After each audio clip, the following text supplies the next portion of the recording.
رسول اللہ صلی اللہ علیہ وسلم جب مدینہ تشریف لائے تو پہلے اپنی نانہال اترے جو انصار تھے، اور وہاں آپ نے 16 یا 17 ماہ بیت المقدس کی طرف منہ کر کے نماز پڑھی، اور آپ کی خواہش تھی کہ آپ کا قبلہ بیت اللہ کی طرف ہو۔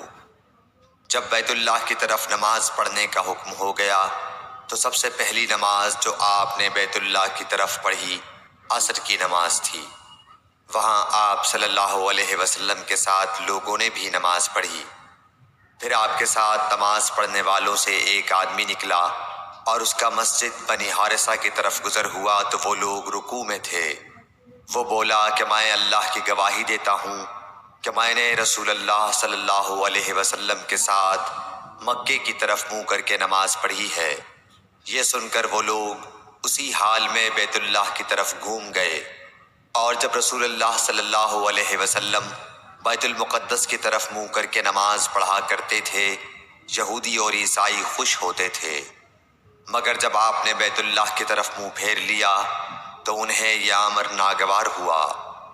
زہیر ایک راوی کہتے ہیں کہ ہم سے ابو اسحاق نے برا سے یہ حدیث بھی نقل کی ہے کہ قبلہ کی تبدیلی سے پہلے کچھ مسلمان انتقال کر چکے تھے، تو ہمیں یہ معلوم نہ ہو سکا کہ ان کی نمازوں کے بارے میں کیا کہیں۔